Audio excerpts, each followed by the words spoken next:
ஒரு இரட்சகராக இயேசு இந்த பூமியில வந்தார். இரட்சகராக வந்தார்.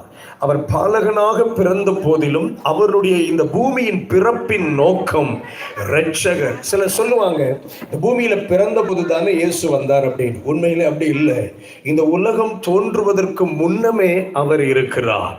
உலகம் தோன்றுவதற்கு முன்னமே அவர் வார்த்தையாக இருந்தார்.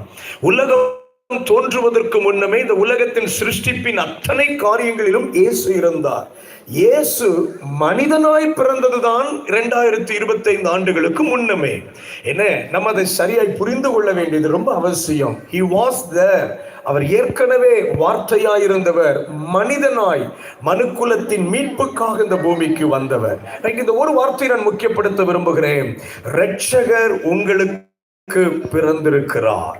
இரட்சகர் உங்களுக்கு பிறந்திருக்கிறார். இந்த மாலை நேரத்தில் உங்கள் வாழ்க்கையின் எந்த ஒரு சூழ்நிலைகள் நடுவே நீங்கள் கடந்து போகிறதா இருந்தாலும் இரட்சகராகிய இயேசுவை உங்களுக்கு அறிவிக்கிறதுல மகிழ்ச்சி அடைகிறோம். ஆமென், ஆமென். கிறிஸ்மஸ் என்பது செலிப்ரேஷன்ல இல்லை, சால்வேஷன்ல இருக்கு அப்படின்னு ஒரு ஊழியக்காரர் சொன்னார். எனக்கு அந்த வார்த்தை ரொம்ப பிடிச்சிருந்தது. என்ன நம்ம செலிப்ரேட் பண்ணாலும் அதுக்குள்ள ஒரு சால்வேஷன் இருக்குங்கிறத நம்ம புரிஞ்சுக்கணும். சரி, இயேசு இரட்சகர் என்பதை எப்படி நாம் வேதத்திலிருந்து காண்பது?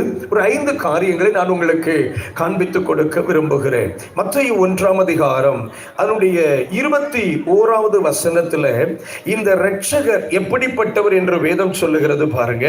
அவள் ஒரு குமாரனை பெறுவாள், அவருக்கு இயேசு என்று பெயரிடுவாயாக, ஏனெனில் அவர் தமது ஜனங்களின் பாவங்களை நீக்கி அவர்களை இரட்சிப்பார். ஒன்று, பாவங்களிலிருந்து விடுதலை தருகிற இரட்சகர் இயேசு. பாவங்களிலிருந்து விடுதலை தருகிறவர் இயேசு என்கிற இரட்சகர்.